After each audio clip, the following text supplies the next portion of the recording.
আল্লাহর নবী সাল্লাল্লাহু আলাইহি ওয়াসাল্লামের উপর যখন রিসালাতের দায়িত্ব এসে গেল, নবুয়তের দায়িত্ব এসে গেল, তখন আপনার আমার নবী বিশ্ব মানবতার মুক্তির দিশারি সাইয়্যিদুল আম্বিয়া, আশরাফুল আম্বিয়া, খাতামান নবীন, ইমামুল মুরসালিন, তিনি ভাইরা আমার আল্লাহর হাবিব সাল্লাল্লাহু আলাইহি ওয়াসাল্লাম মহিলাদের ভিতরে সর্বপ্রথম হযরতে খাদিজাতুল কুবরাকে রিসালাতের দাওয়াত দিয়েছেন, নবুয়তের দাওয়াত দিয়ে ইসলামে দীক্ষিত করার জন্য মহিলাদের ভিতরে সর্বপ্রথম খাদিজাকেই তিনি দাওয়াত দিয়ে দিয়েছেন। জোরে বলুন সুবহানাল্লাহ। খাদিজার সঙ্গে ঘর সংসার করলেন। আমার ভাইরা, আমার বন্ধুগণ, যখনই কোরআন নাযিল হয়ে গেল, আল্লাহর নবী মুহাম্মদ রাসূলুল্লাহ সাল্লাল্লাহু আলাইহি ওয়াসাল্লাম খাদিজাকে ডাক দিয়ে বললেন, খাদিজা,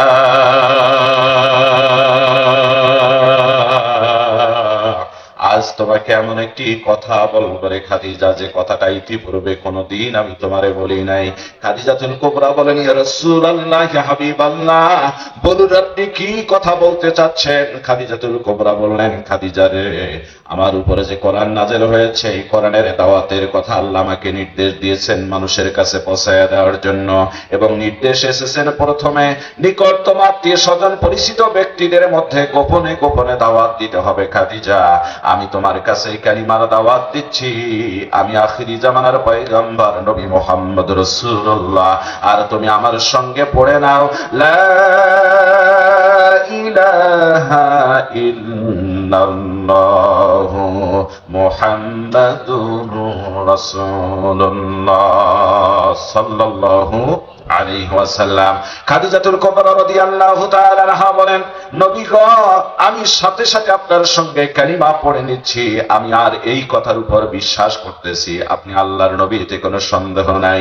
আমার নবী বললেন, খাদিজা, যে কালিমা তুমি পড়লে, এই কালিমার ভিতরে আমার আল্লাহ বলেছেন, লা ইলাহা ইল্লাল্লাহু, আল্লাহ ছাড়া কোনো আইনদাতা নাই, কোনো বিধানদাতা নাই, আল্লাহ ছাড়া কোনো মাবুদ নাই, আল্লাহ ছাড়া কোনো মাবুদ নাই, একমাত্র তিনি আইনদাতা, তিনি বিধানদাতা, আর মুহাম্মদ রাসূলুল্লাহ, মুহাম্মদ সাল্লাল্লাহু আলাইহি ওয়াসাল্লাম হচ্ছে তার রাসূল।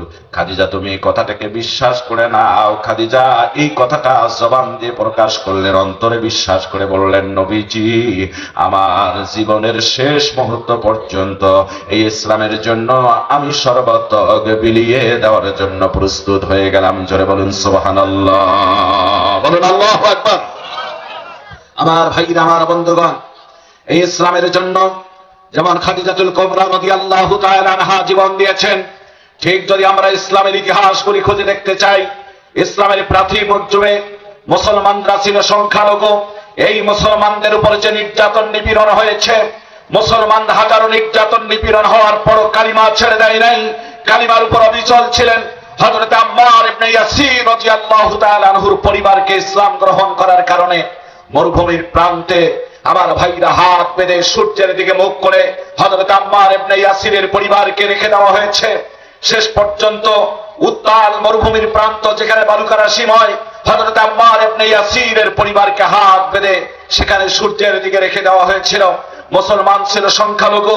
আল্লাহর নবী সাল্লাল্লাহু আলাইহি ওয়াসাল্লাম ওই পথ দিয়ে যাওয়ার পথে দেখেছিলেন আম্মার ইবনে ইয়াসিরের পরিবারকে এভাবে নির্মমভাবে অত্যাচার করা হচ্ছে। আল্লাহর নবী ডাক দিয়ে বলছিলেন, আম্মার ইবনে ইয়াসির, হে আম্মার ইবনে ইয়াসিরের পরিবারেরা, তোমরা শুধুমাত্র একটু ধৈর্য ধারণ করো, আমি তোমাদেরকে এই মুহূর্তে বড় কোনো সাহায্য করতে পারবো না, তবে হ্যাঁ, এ কথা আমি বলে দিচ্ছি, তোমাদের জন্য আমি জান্নাতের শুভ সংবাদগুলি শোনায় দিয়ে যাচ্ছি। জোরে বলেন সুবহানাল্লাহ। আমার ভাইরা, এই কালিমা গ্রহণ করার কারণে হযরতে আপনারা পরিষ্কার করে জানেন, হযরতে সুমাইয়া রাদিয়াল্লাহু তাআলা আনহাকে আমার বন্ধুগণ, আমার ভাইরা, লজ্জা স্থানের মধ্যে আবু জাহেল আঘাত করে, বর্ষা দিয়ে আঘাত করে, লজ্জা স্থানের উপরে আঘাত করে, এরপর যখন জমিনে পড়ে যায়, হযরতে সুমাইয়াকে লজ্জা স্থানের উপরে এই বর্ষার উপর হাত দিয়ে এমন একটি খুরানি দিয়ে নারী ভুঁড়ি প্যাঁচ দেওয়ার চেষ্টা করে, এক টান দিয়ে হযরতে সুমাইয়ার নারী ভুঁড়িগুলি বের করে দেওয়ার চেষ্টা করা হচ্ছে। আর হযরতে সুমাইয়া রাদিয়াল্লাহু তাআলা আনহা পরিষ্কার করে তিনি আল্লাহকে ডাক দিয়ে বলেছেন, আমার আল্লাহ, জীবন তোমার জন্য দেওয়ার জন্য উৎসর্গ করেছি, আল্লাহ তুমি মেহেরবানি করে আমাকে তুমি ইমানের সাথে অটুট রেখে দিও। আমার ভাইরা, আমার বন্ধুগণ, হযরতে সুমাইয়া রাদিয়াল্লাহু তাআলা আনহা যখন আল্লাহর উপর অবিচল ছিলেন, আমার আল্লাহ জান্নাতের 8টা দরজা জিবরিলের মাধ্যমে খুলে দিয়ে তার সামনে ধরেছেন, হাসি মুখে জীবন দিয়েছেন, বাতিলের কাছে মাথা নত করেন নাই। জোরে বলেন সুবহানাল্লাহ। আমার ভাইরা, আমার বন্ধুগণ, আপনাদের এই পাশে কামারুজ্জামান ভাই, আপনারা সকলেই জানেন ফাঁসির মঞ্চে যেদিন তাকে ঝুলানো হয়, এই এলাকার লোক সকলেই ভালো করে জানেন। আপনাদের এখান থেকে মাত্র 1/2 কিলোমিটার কি 1 কিলোমিটার হবে বাড়ি, তাই কিনা? কামারুজ্জামান ভাইয়ের বাড়ি মাত্র এখান থেকে 1/2 কিলোমিটার হতে পারে। আমি ওনার বাড়ির সামনে পূর্ব কুমরিকাটা, তাই না, পূর্ব কুমরিকাটা যান, ঠিক কিনা বলেন? আমি ওনার বাড়ির সামনে ওনার বাড়ির মাদ্রাসায় মাহফিল করেছি দুবার। একবার আসতে পারি নাই, এরপরও দুবার মাহফিল করেছি। আমি ওনার বাড়ির ওখানে মাহফিল করে হাজারবার জিজ্ঞাসা করেছি, এই লোকটা দেশদ্রোহী রাজাকারের সঙ্গে কোন লিপ্ত ছিলেন? ওই এলাকার লোক কেউ বলেন নাই যে এই লোকটা কোন খারাপ লোক ছিলেন। কিন্তু এই লোকটাকেও ফাঁসির মঞ্চে ঝোলানো হয়েছে। যেদিন ফাঁসি দেওয়া হয় ওই দিন আমি শেরপুরের জমিনে ছিলাম। আমার ভাইরা, এই পরিমাণ আকাশে বিজলি চমকাইছে, এই পরিমাণ ঠান্ডা পড়েছে, এই পরিমাণ বৃষ্টি, এই পরিমাণ আকাশ মেঘাচ্ছন্ন, এই পরিমাণ আকাশের গর্জন ছিল, সেদিন মনে হচ্ছে আকাশ বুঝে কাঁপতেছিল। আমার ভাই, আমার বন্ধুগণ, ফাঁসির মঞ্চে ঝুলেছে, বাতিলের কাছে মাথা নত করে না, ঠিক কিনা বলেন? আমার ভাইরা, আল্লামা দেলোয়ার হোসেন সাঈদীকে 13টি বৎসর কারাগার নির্যাতন নিপীড়ন করার পর শেষ পর্যন্ত নির্মমভাবে হত্যা করা হয়েছে। নির্লজ্জা করে, সুদূর পরিকল্পিত ভাবে তাকে গোপনীয় ভাবে হত্যা করা হয়েছে। তবে অপেক্ষা করো, টুডে টু এন্ড মর, আজ হোক কাল হোক, সকল হত্যার রহস্যগুলি বেরিয়ে যাবে। জোরে কোন কথা, ঠিক কিনা? আল্লাহর প্রিয় বান্দারা ইসলামের জন্য জীবন দিয়েছে, ফাঁসির মঞ্চকে হাসি মুখে বরণ করে নিয়েছে। কোন জালিম, কোন বাতিলের কাছে মাথা নত করে নাই, ঠিক কিনা বলেন? সুতরাং সেই জালিমরা আজকে গেলে কোথায়? কথা পেলে কেন? সেই সাঈদী সাহেবের কথাই তো, আল্লামা দেলোয়ার হোসেন সাঈদী সাহেবের কথাই তো আজকে রাইট হয়ে গেল। উনি বলেছেন আমার এক সময় আসবে, মামু বাড়ি দিল্লি ছাড়া কোনো পথ থাকবে না। ওখানেও লুকালেও, ওখান থেকেও মামু বাড়ি দিল্লিতে গেলেও, সেখান থেকে ইঁদুরের গর্তে লুকালেও সেখান থেকে বের করা হবে। মামু বাড়ি দিল্লিতেও ঠাই হবে না, বাংলার জমিনে ফিরে আসতে হবে। যে আয়না ঘরে তৈরি করেছেন, আয়না ঘরে আমরা রাখবো না, আমরা আয়না ঘরে রাখবো না। যে ঘর আপনি তৈরি করেছেন সে ঘরে আমরা রাখবো না। এ জাতি আপনাকে সিরিয়াখানায় রেখে দেখবে ইনশাআল্লাহ, ঠিক কিনা? আমার বন্ধুগণ, সেই কোরআনের অল্প কথা আমি আপনাদের মাঝে বলতে চাচ্ছি। সেই ইসলামের প্রাথমিক যুগে, মক্কার প্রাথমিক যুগে এই কোরআন, এই সূরাতুল আসর নাযিল হয়ে যায়। জোরে বলুন না সুবহানাল্লাহ। তখন কালিমার দাওয়াত দিনে দিনে চলছে। এই কালিমা গ্রহণ করার কারণে হযরতে খাব্বাব রাদিয়াল্লাহু তাআলা আনহুকে, আমার ভাইরা, সেই মরুভূমির উত্তপ্ত বালুকা রাশির উপর দীর্ঘ সময় পর্যন্ত চিৎ করে শোয়ায় রাখা হয়েছে, মারধর করা হয়েছে। সর্বশেষ মরুভূমির একদিকে উপরে সূর্যের তাপ, অপরদিকে মরুভূমির উত্তপ্ত বালুকা রাশির উপর জ্বলন্ত আঙ্গারা বিছায়ে দিয়ে হযরতে খাব্বাব রাদিয়াল্লাহু তাআলা আনহুকে হাত বেঁধে পা বেঁধে জ্বলন্ত আঙ্গারার উপরে চিৎ করে শোয়ায় রেখেছেন। হযরতে খাব্বাব রাদিয়াল্লাহু তাআলা আনহুর দেহগুলি আস্তে আস্তে আঙ্গারায়, আমার ভাইরা, জ্বলন্ত আঙ্গারা খুঁয়ে খুঁয়ে যখন গোস্তের ভিতরে যায়, আল্লাহর বান্দা আল্লাহর জিকির করে। আমার ভাইরা, এতটা নির্যাতন নিপীড়ন করার পর কালিমা ছেড়ে দেন নাই। সেই খাব্বাব রাদিয়াল্লাহু তাআলা আনহুর উত্তরসূরি আমরা জোরে কোন কথা, ঠিক কিনা? তিনি ভাইরা আমার মনোযোগ দিয়ে দেন। এই সূরায় নাযিল হয়ে গেল যখন, কোন প্রেক্ষাপটে নাযিল হয়ে গেল? দ্বিতীয় স্টেপে, এখন দ্বিতীয় স্টেপের উপরে আমরা চলে আসতেছি। সূরাটা নাযিল হওয়ার শানে নজুলটা হলো এরকম। সূরা আসর নাযিল হওয়ার শানে নজুলটা হলো এরকম। মনোযোগ দিয়ে দেন আমার ভাইরা। আল্লাহ রাসূল সাল্লাল্লাহু আলাইহি ওয়াসাল্লামের বাল্যকালের বন্ধু ছিলেন হযরতে আবু বকর রাদিয়াল্লাহু তাআলা আনহু। হযরতে আবু বকর রাদিয়াল্লাহু তাআলা আনহুকে আল্লাহর হাবিব সাল্লাল্লাহু আলাইহি ওয়াসাল্লাম অনেকদিন চলেন, কিন্তু কোনদিন তিনি কালিমার দাওয়াত দেননি। কিন্তু যখন কোরআন নাযিল হয়ে গেল, ইসলামের সেই প্রাথমিক যুগে আল্লাহ নির্দেশ দিয়ে দিলেন নিকটতম ব্যক্তিগুলিকে কোরআনের দাওয়াত দেয়া হয়ে যাক।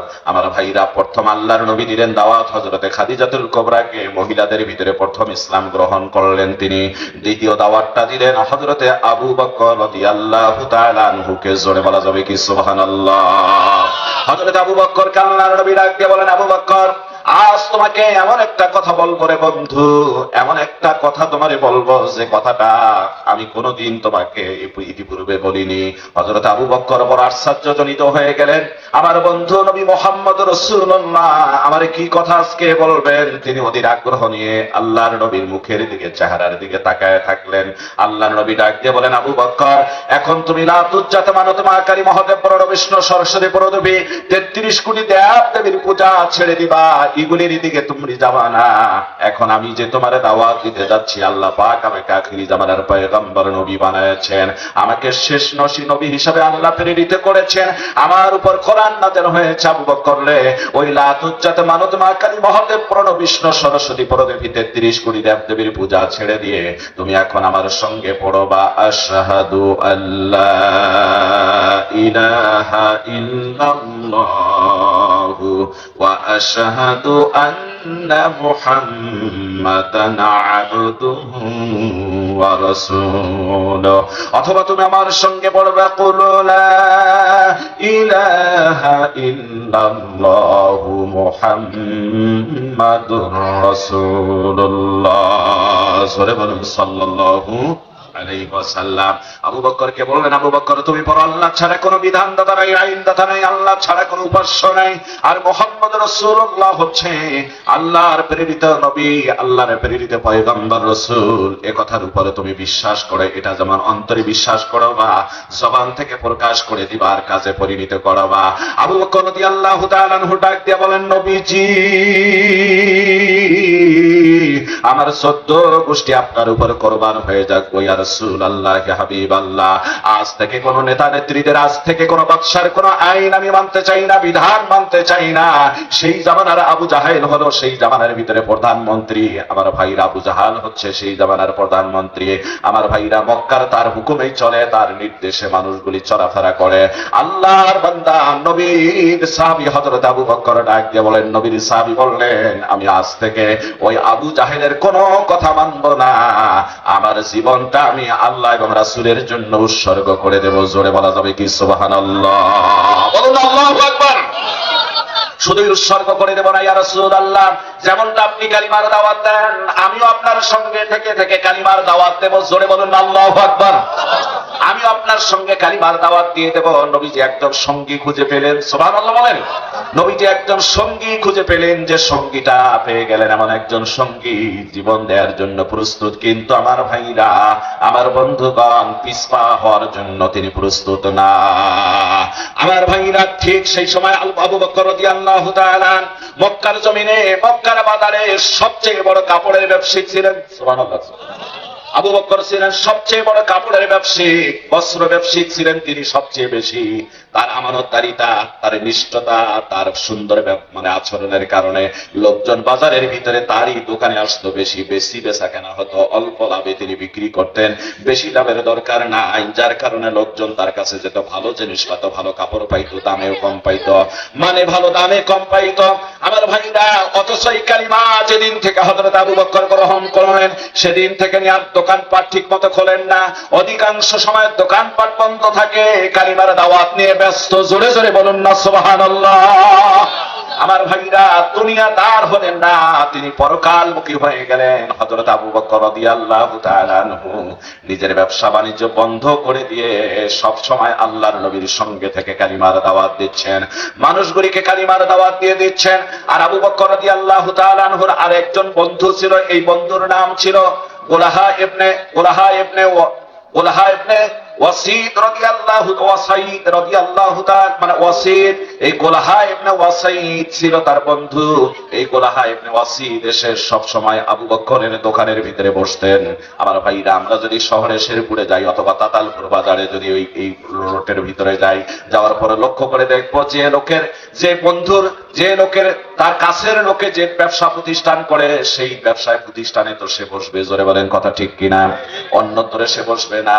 আমার ভাইরা, গোলাহা ইবনে ওয়াসিদ লক্ষ্য করে দেখতেছেন যে বন্ধুর দোকানটা বন্ধ, বাজারে আর কোথাও বসেন নাই, তিনি সবসময় দোকানে বসতেন। এজন্য অন্য কোন দোকানে তিনি বসতেছেন না। আর তিনি তার চোখের সামনে দেখতেছেন যে আবু বকরের দোকান বন্ধ পাওয়ার পরে লোকজন আসে দোকানে, কিন্তু দোকান বন্ধ। বন্ধ পাওয়ার পরে লোকগুলি এদিক যায় সেদিক যায়, বেচা কেনা অন্য জায়গা থেকে ক্রয় করে নিয়ে আসে।